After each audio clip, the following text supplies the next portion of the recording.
Wayanad Moolankavu government സ്കൂളിൽ വിദ്യാർത്ഥിയെ ക്രൂരമായി ആക്രമിച്ച സംഭവത്തിൽ 5 വിദ്യാർത്ഥികൾക്ക് സസ്പെൻഷൻ. സ്കൂളിലെ 10ാം ക്ലാസ് വിദ്യാർത്ഥി ശബരിനാഥനെയാണ് കത്രിക കൊണ്ട് കുത്തി പരിക്കേൽപ്പിച്ചിരിക്കുന്നത്. പരിചയപ്പെടാൻ എന്ന് പറഞ്ഞ് വിളിച്ചുകൊണ്ടുപോയി മർദ്ദിക്കുകയായിരുന്നുവെന്ന് ശബരിനാഥൻ പറയുന്നു. സ്കാൻ ചെയ്തു, എക്സ്റേ എടുത്തിട്ടുണ്ട്, മൂക്കിന് ഫ്രാക്ചർ വീണിട്ടുണ്ട്, ചെവിക്ക് ഇനി അതെടുത്ത് എനിക്ക് വന്നിട്ട് വേണം നോക്കാൻ വേണ്ടിയിട്ട്. അത് നോക്കിയതിന് ശേഷമേ ചെവിൻ്റെതെല്ലാം എന്താണെന്നുള്ളത് അറിയുള്ളൂ. കേൾക്കുമെന്ന് പോലും നമുക്ക് അറിയുന്നില്ല. അപ്പോൾ ഭയങ്കര മോശം എന്ന് പറഞ്ഞിട്ടുണ്ട്. എൻ്റെ കുട്ടി അങ്ങനെ ഇതുവരെ ഒരു ചെറിയൊരു വേദന ഉണ്ടെങ്കിൽ പോലും ഇങ്ങനെ ഒരു ഞങ്ങളോട് പ്രതികരിച്ചിട്ടില്ല. പക്ഷേ ഭയങ്കര വേദനയായിരുന്നു ഇന്നലെ രാത്രിയൊക്കെ ഉണ്ടായത്. അപ്പോൾ അത് കാരണം ഞങ്ങൾക്ക് സഹിക്കാൻ പറ്റില്ല. ഒരു അമ്മ എന്നുള്ള നിലയ്ക്ക് എനിക്കിത് തീരെ സഹിക്കാൻ പറ്റില്ല. എൻ്റെ മോന് പറ്റിയത് പറ്റി. ഇനിയുള്ള ഒരു കുട്ടികൾക്ക് പോലും ഇങ്ങനത്തെ ഒരു സംഭവം സ്കൂളിലല്ല പുറത്താണെങ്കിലും എവിടെയാണെങ്കിലും ഇങ്ങനത്തെ ഒരു സംഭവം ഉണ്ടാകാൻ പാടില്ല. ഞങ്ങളതിന് നല്ലോണം പ്രതികരിക്കുകയും ചെയ്യും. റാഗിങ്ങിൻ്റെ ഭാഗമായിട്ടാണ് ഇത് ചെയ്തിരിക്കുന്നത്.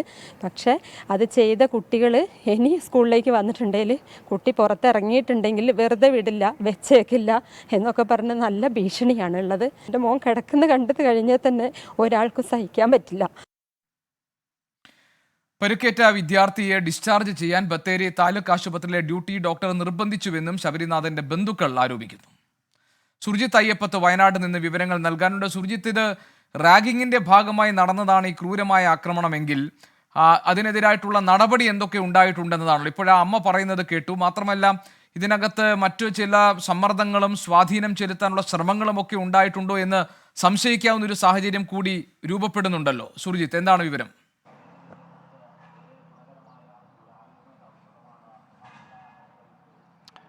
ഗോപി, ഞാനിപ്പോൾ നിൽക്കുന്നത് ഈ മൂലങ്കാവ് ഹൈസ്കൂളിൻ്റെ മുൻപിലാണ് ഉള്ളത്. ഇപ്പോൾ ഇതിനകത്ത് യോഗങ്ങൾ നടന്നുകൊണ്ടിരിക്കുകയാണ്. മാനേജിംഗ് കമ്മിറ്റി യോഗവും ഒപ്പം പിന്നെ PTA യോഗവും നടന്നുകൊണ്ടിരിക്കുകയാണ്. ഇതിനുശേഷമാകും ഇതുമായി ബന്ധപ്പെട്ട നടപടിയുടെ ഔദ്യോഗികമായ നിലപാട് പങ്കുവയ്ക്കുക. ഇന്നലെ തന്നെ ഡിസിപ്ലിൻ കമ്മിറ്റി യോഗം ചേർന്നിരുന്നു ഈ സംഭവത്തിന് ശേഷം. അതിൽ PTA ഭാരവാഹികളടക്കം പറഞ്ഞത് 5 കുട്ടികളെ സസ്പെൻഡ് ചെയ്തിട്ടുണ്ട് എന്നുള്ള തരത്തിലുള്ള നിലപാടാണ് അവർ പങ്കുവച്ചത്. പക്ഷേ പ്രധാന അധ്യാപിക അങ്ങനെ സസ്പെൻഷൻ നടപടിയിലേക്ക് കടന്നിട്ടില്ല എന്നുള്ള വിശദീകരണം കൂടി പ്രധാന അധ്യാപിക നൽകുന്നുണ്ട്. എന്തായാലും ഇതുമായി ബന്ധപ്പെട്ട വളരെ സജീവമായ രീതിയിലുള്ള അന്വേഷണം നടക്കുന്നു, ഇതുമായി ബന്ധപ്പെട്ട ചർച്ചകൾ നടക്കുന്നു എന്നുള്ളതാണ് വ്യക്തമാവുന്നത്. ഇന്നലെ വൈകിട്ടാണ് ഈ ഒരു സംഭവം ഉണ്ടായത്. ഇന്നലെ വൈകിട്ട് ഈ വിവരം നമ്മൾ അറിഞ്ഞത്, അതായത് ഈ ബത്തേരി ആശുപത്രിയിൽ ഈ ഒരു പരിക്കേറ്റ വിദ്യാർത്ഥിയെ ഡിസ്ചാർജ് ചെയ്യാൻ നിർബന്ധിക്കുന്നു എന്നുള്ള തരത്തിലുള്ള ഒരു പരാതിയാണ് നമുക്ക് ലഭിച്ചത്. ഇതിൻ്റെ അടിസ്ഥാനത്തിൽ 10 കൂടിയാണ് ഞങ്ങൾ ആശുപത്രിയിലേക്ക് എത്തുന്നത്. ആശുപത്രിയിൽ എത്തുമ്പോൾ ആ സമയത്ത് പോലീസും ഉണ്ടായിരുന്നു. ഈ ശബരിനാഥൻ എന്ന വിദ്യാർത്ഥിയിൽ നിന്ന് വിവരങ്ങൾ ശേഖരിക്കുന്നതിൻ്റെ ഭാഗമായാണ് പോലീസ് എത്തിയത്. എന്തായാലും ഇതിന് ശേഷം ഈ കുട്ടിയെ ആശുപത്രിയിൽ എത്തിച്ചു, താലൂക്ക് ആശുപത്രിയിൽ എത്തിച്ച ശേഷം നിർബന്ധിച്ച് ഡിസ്ചാർജ് ചെയ്യാൻ നിർബന്ധിക്കുന്ന ഒരു നടപടി ഡ്യൂട്ടി ഡോക്ടറുടെ ഭാഗത്തു നിന്ന് ഉണ്ടായിട്ടുണ്ട് എന്നുള്ള തരത്തിലുള്ള പരാതിയാണ് വീട്ടുകാർ ഉന്നയിക്കുന്നത്. മാത്രമല്ല ഈ കുട്ടിയെ സംബന്ധിച്ചിടത്തോളം വലിയ രീതിയിലുള്ള പരിക്കുണ്ട്. കാരണം മുഖത്ത് കത്രിക കൊണ്ട്, അതായത് ഈ കുട്ടി ഇന്നലെ ഉച്ചയ്ക്ക് ഭക്ഷണം കഴിച്ച ശേഷം ഒരു വിദ്യാർത്ഥി വന്ന് ഈ കുട്ടിയെ പരിചയപ്പെടണം എന്ന് പറഞ്ഞുകൊണ്ട് വിളിച്ചുകൊണ്ട് പോവുകയായിരുന്നു. ഇതിനുശേഷം 10F ഒരു കോർണറുണ്ട്, 10ാം ക്ലാസ്സിലെ F ഡിവിഷനിലുള്ള ഒരു കോർണറുണ്ട്. ആ കോർണറിൽ വെച്ചാണ് ആക്രമണം ഉണ്ടാകുന്നത്. അതായത് ഈ കത്രിക കൊണ്ട് ഉപയോഗിച്ചുകൊണ്ട് കുത്തുകയായിരുന്നു. അതായത് നെഞ്ചിൽ കുത്താൻ ശ്രമിച്ചു. കുട്ടിക്ക് നെഞ്ചിൽ പരിക്കുണ്ട്. മാത്രമല്ല മുഖത്ത് 3 ഇടങ്ങളിലായി പരിക്കുണ്ട്.